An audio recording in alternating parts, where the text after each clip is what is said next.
वसंत ऋतूची चाहूल लागते आणि निसर्गात नवचैतन्य सुरू होतं. सतत सुंदर भासणारा निसर्ग वसंत ऋतूत अधिकच बहारदार होतो. निसर्गाच्या या बदलामुळे मनुष्याची मनोवृत्तीही आनंदी, उत्साही होते आणि हा वसंत उत्सव सणांमध्ये संक्रमित होतो. निसर्ग बहाराचा आणि मानवी जीवनाचा आनंद, उत्साहाचा, रंगांचा सुंदर मिलाप म्हणजेच या दिवसात साजरा होणारा उत्सव होलिकोत्सव.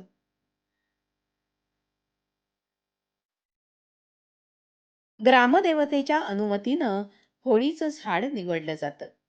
गावागावात होळीचं झाड हे वेगवेगळं असतं. काही ठिकाणी पोपळीचं, काही ठिकाणी आंब्याचं, तर काही ठिकाणी सुरमाड, अशा वेगवेगळ्या ठिकाणी वेगवेगळी झाडं होळीसाठी वापरली जातात.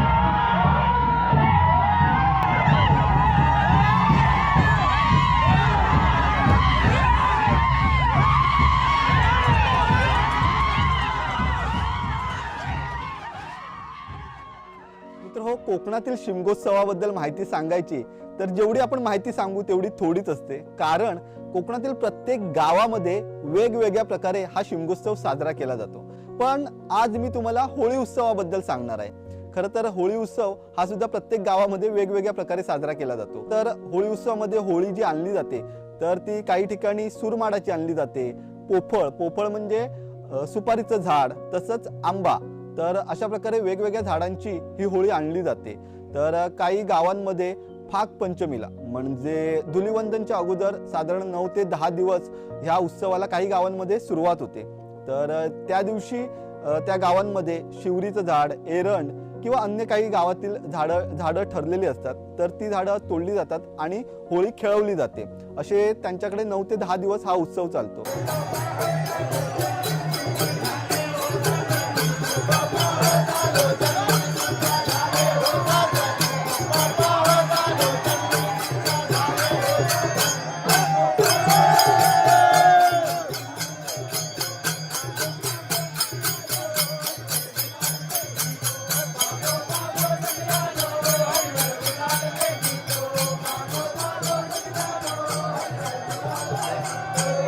संपूर्ण भारतात हा सण वेगवेगळ्या पद्धतीनं साजरा केला जातो.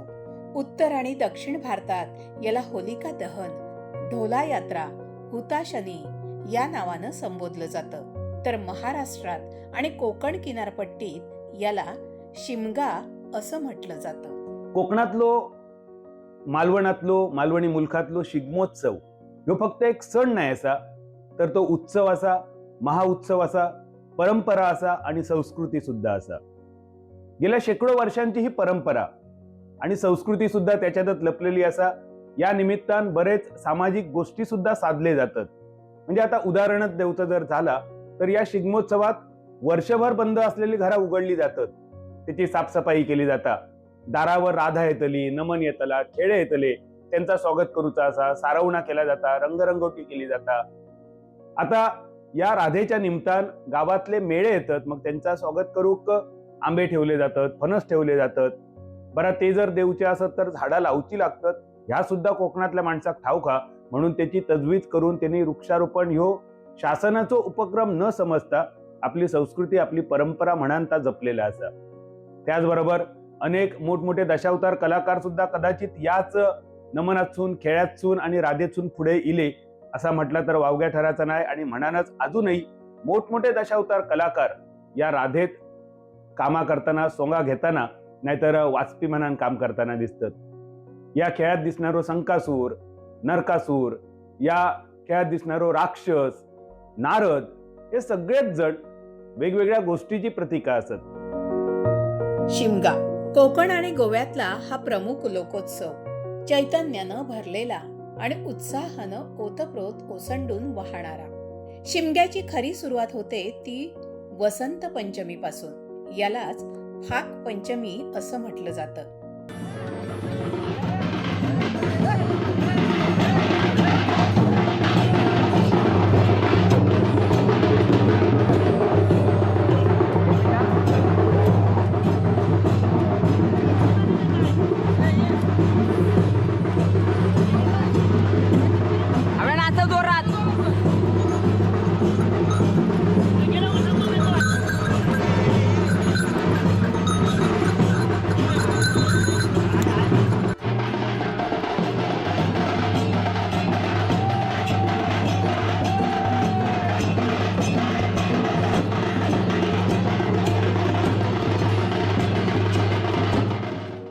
या दिवशी गावागावात किंवा वस्तीवर शेवरीच्या छोट्या छोट्या होळ्या उभारल्या जातात.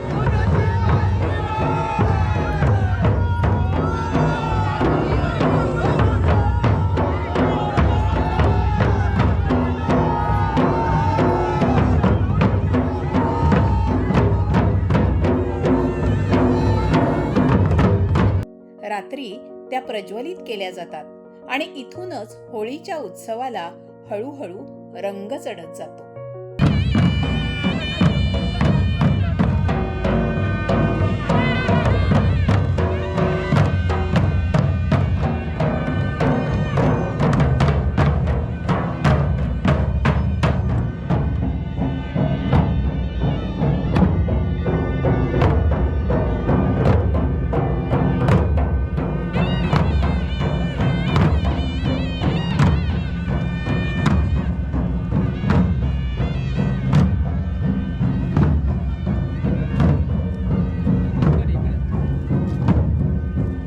गावागावातील वाडी वस्तीवरचे खेळे आसपासच्या गावात जाऊन पारंपरिक वेशभूषेत आपली कला सादर करतात.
पारंपरिक तालवाद्याचा उत्तम संगम आणि स्वरचित गाणी यांचा उत्तम ताळमेळ घालत धरलेला ठेका आपल्याला सुद्धा त्या ठेक्यावर डोलायला लावतो.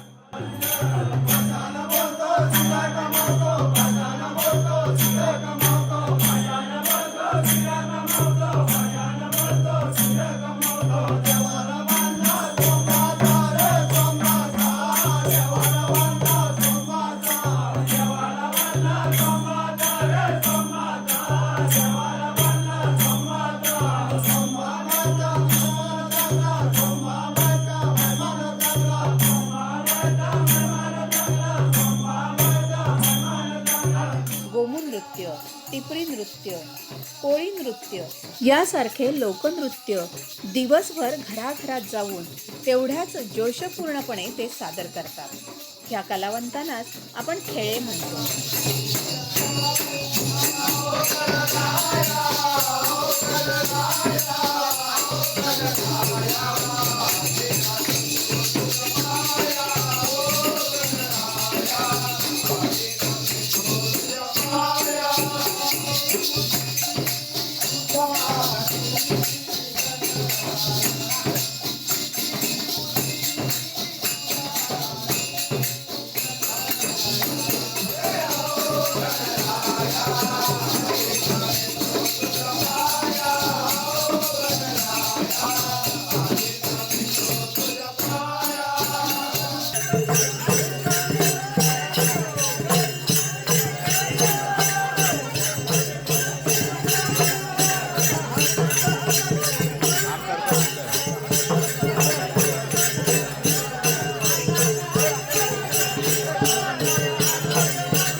शिमगोत्सव फार मोठ्या प्रमाणात साजरा केला जातो.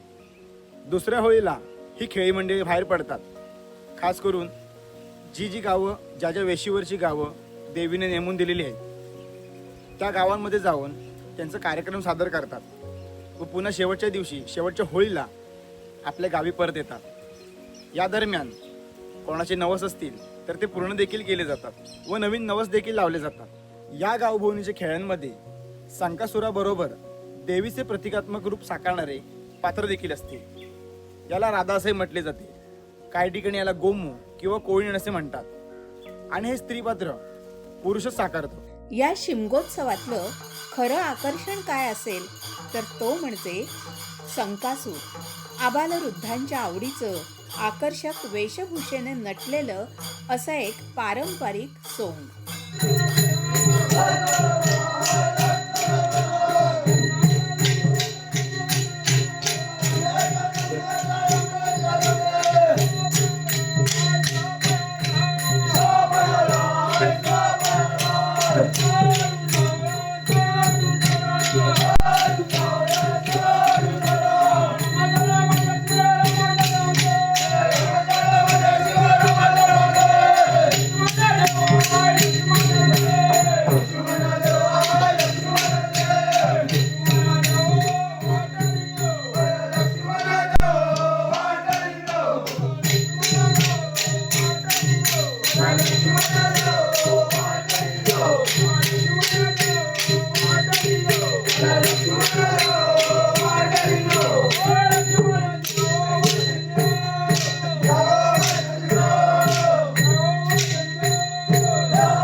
अंगावरती काळ्या किंवा निळ्या रंगाचे पोशाख, कमरेमध्ये जाड 15 ते 20 किलो वजनाचा घुंगराचा पट्टा, हातामध्ये वेट व डोक्यावरती शंकू आकाराचा भरगच दाढीचा मुखवटा, असाच तो एकंदरीत संकासुराचं रूप.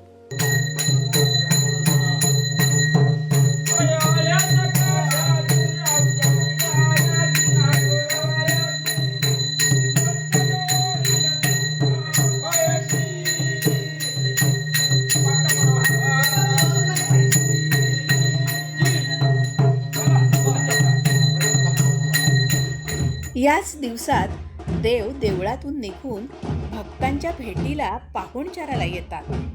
देव आपल्या घरी येणार याचा आनंद त्या भाविकांच्या हृदयात भरून वाहतो.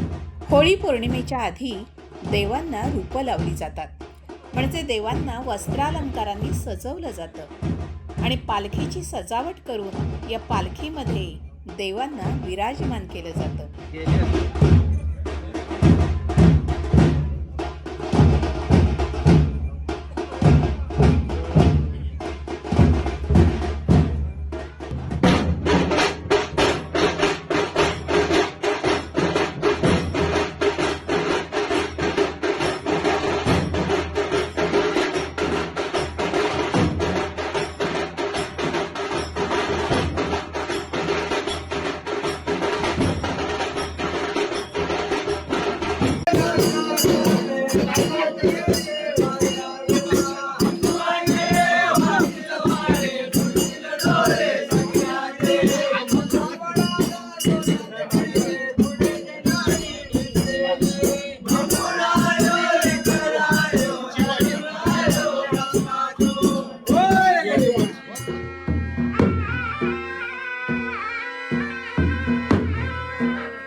पालखी निघते भक्तांच्या भेटीला.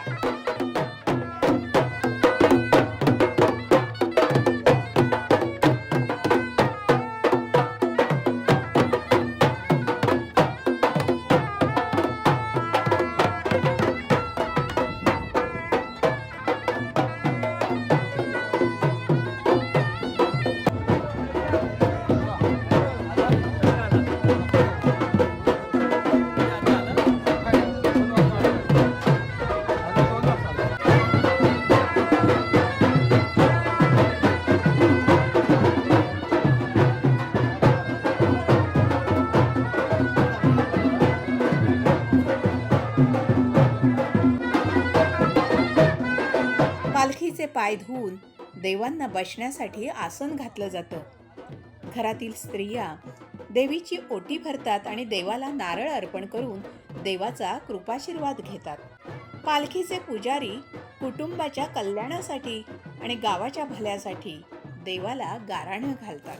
बाय तू मामेकालेश्वरी जाग माता निवडकर केतुप्रवर्तनी सागरकर सत्याचा देव बाय म्हणजे दर वर्षाप्रमाणे होळीचा सण साजरा करतात. आया बायाने सर्वांनी सुखाची बालगा. या शिमगोत्सवात सगळ्यांच्याच आकर्षणाचा विषय असतो तो म्हणजे 2 पालखींची भेट.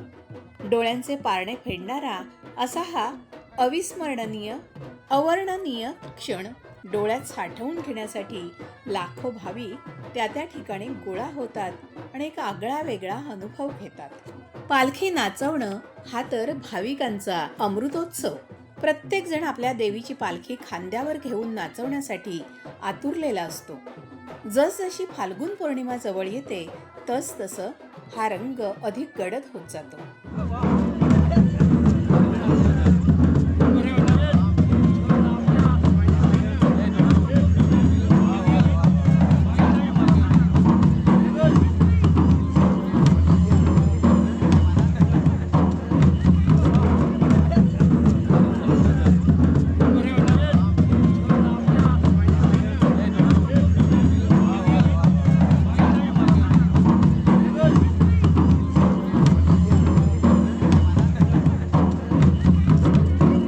तर आंब्याच्या होळीमध्ये कसं शेंडेकरी आणि मुदेकरी असतात. तर शेंडेकरी आणि मुदेकरी तर यांच्यामध्ये ती जुगलबंदी लागते. तर ती सुद्धा एक वेगळीच मजा आहे. त्यानंतर ती होळी आणल्यानंतर म्हणजे खेळून झाल्यानंतर आम्ही आमच्या वाडीमध्ये तर ती होळी उभी करतो. त्या ठिकाणी होळी उभी केल्यानंतर होम होतो. होम झाल्यानंतर तिथे होळीवरती एक नारळ लावला जातो आणि हा नारळ म्हणजे हा सुद्धा एक खेळ आहे. तर तो नारळ काढण्यासाठी वाडीतील मुलं सर्व प्रयत्न करत असतात आणि बाकीची होळीच्या गोल मुलं वाडीतील मुलं उभी राहतात आणि जो कोण नारळ काढण्यासाठी प्रयत्न करेल तर त्याला खाली ओढायचं. तर अशामध्ये तो एक वेगळी मजा असते. तो एक वेगळा खेळ असतो. तर तो खेळ खेळून झाल्यानंतर म्हणजे नारळ काढल्यानंतर सर्व वाडीतील भावकी एकत्र येते आणि होळीला नारळ दिले जातात. त्यानंतर गारानं घातलं जातं. नंतर सर्व वाडीतील मंडळींनी दिलेले जे नारळ असतात तर ते एकत्र एका अंगणात आणले जातात आणि त्या ठिकाणी तो नारळ फोडून खिरापत म्हणजे नारळाचा तो प्रसाद केला जातो. होळीच्या ठिकाणी पालखीचं आसन असतं. त्या ठिकाणी भाविक जाऊन आशीर्वाद घेतात.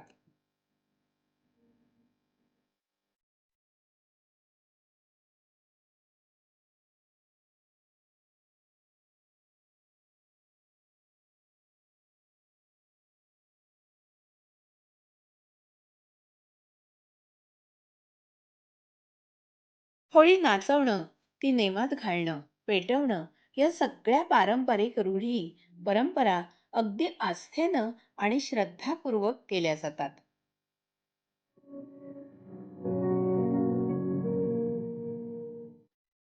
होळीची तोड झाल्यानंतर सर्वजण एकमुखाने श्रीदेव रामेश्वराचा जय जयकार करतात. या जयघोषाने संपूर्ण वातावरण भक्तिमय आणि उत्साहाचं बनलं जातं.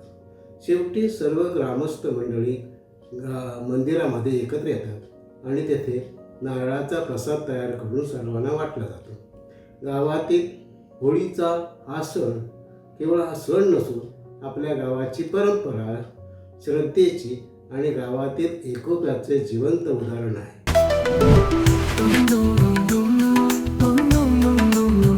देवाच्या भेटे हो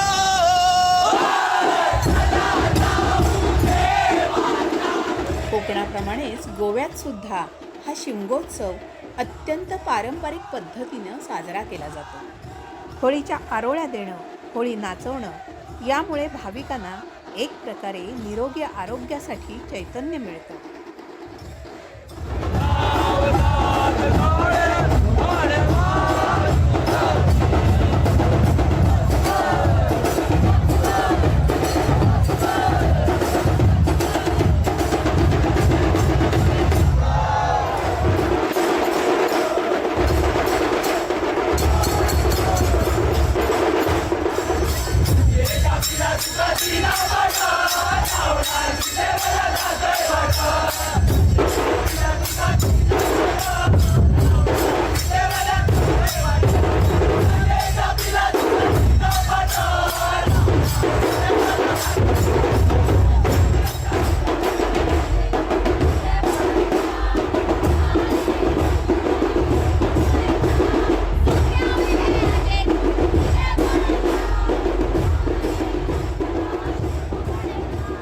होळी पौर्णिमेचे महत्वाचे 2 दिवस म्हणजे होळी पौर्णिमा आणि रंगपंचमी.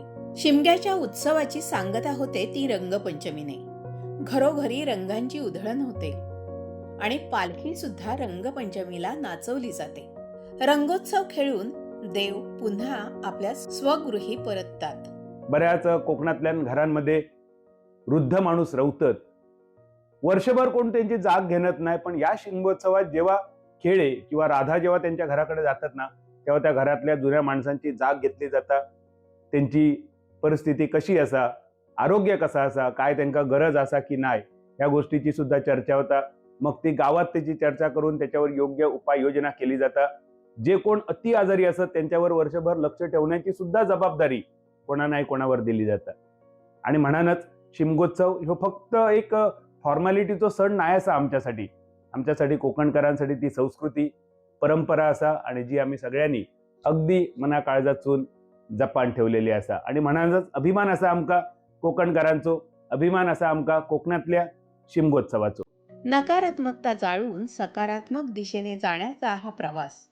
एकमेकांमधले रुसवे फुगवे सोडून एकोप्याने गोड करण्याचा हा दिवस म्हणजेच होळी पौर्णिमा.